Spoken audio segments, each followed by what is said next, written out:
Intake.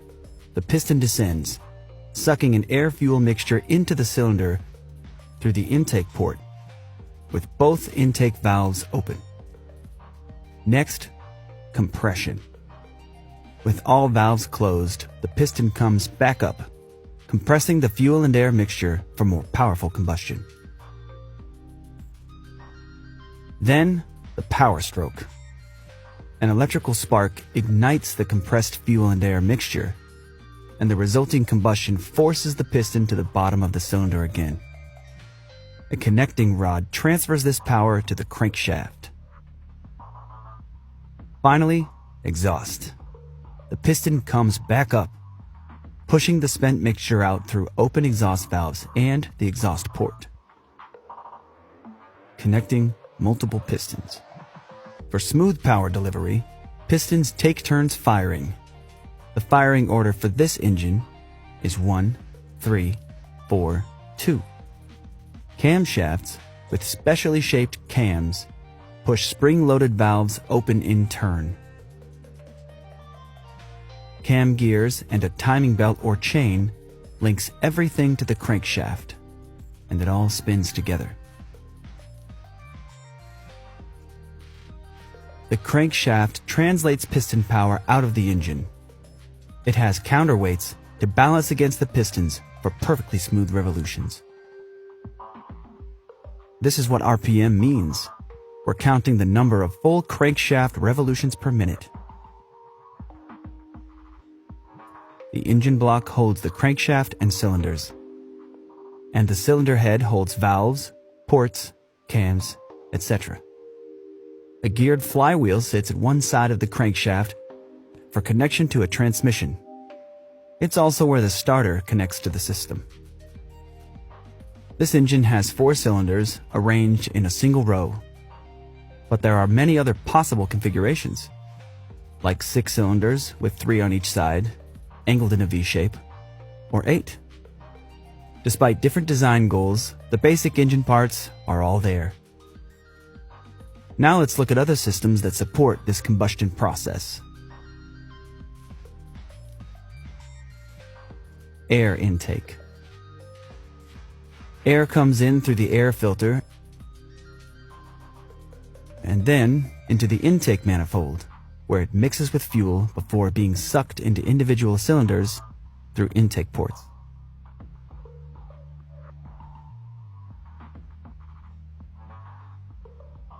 Fuel. The fuel pump carries gas from the tank through a fuel filter to the engine, where fuel injectors emit a precisely timed spray of gas into the intake port.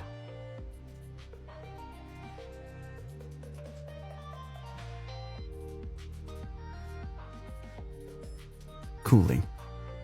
Engines get very hot during operation and require a cooling system. Coolant channels around the cylinders and through the cylinder heads carry a special liquid called antifreeze to keep temperatures within safe operating range.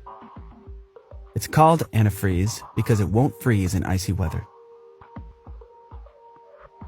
After cooling hot engine parts, coolant circulates through the radiator. The radiator has a network of small tubes and fins. Coolant passes through these channels while air, pulled in by the radiator fan, blows by the tubes, cooling the hot liquid for recirculation.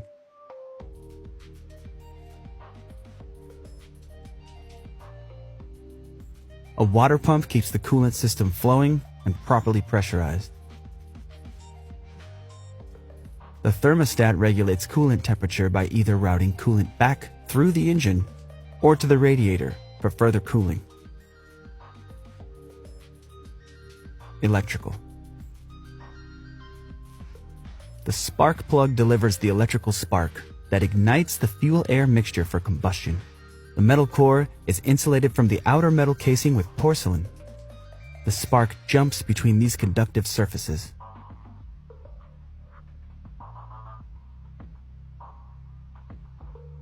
A coil pack delivers electrical current to the spark plugs. as directed by the ECM, or Engine Control Module. The ECM is a computer that directs many core engine functions like spark timing, valve open and close timing, air-to-fuel ratio, etc.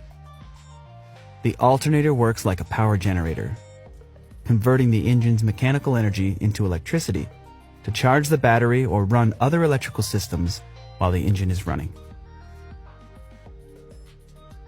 The battery provides power to the starter for engine start. Oil. Motor oil is used to lubricate, clean, prevent corrosion, improve sealing, and cool the engine by carrying heat away from moving parts. Rings around the top of the piston head keep oil out of the combustion process, while otherwise allowing the cylinder to be lubricated. Oil galleries are channels through the engine block and cylinder head that carry oil to various engine parts. Oil flows through the engine and back to the oil pan for recirculation. Oil rests in the oil pan when not in circulation. The oil pump keeps oil properly pressurized and flowing. And the oil filter keeps oil clean from contaminants.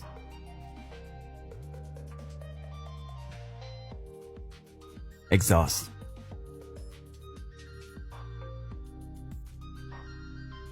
The exhaust manifold collects gases from multiple cylinders into one pipe. Exhaust flows through the catalytic converter, which captures toxic chemicals in engine exhaust, and then out through a muffler that reduces exhaust noise.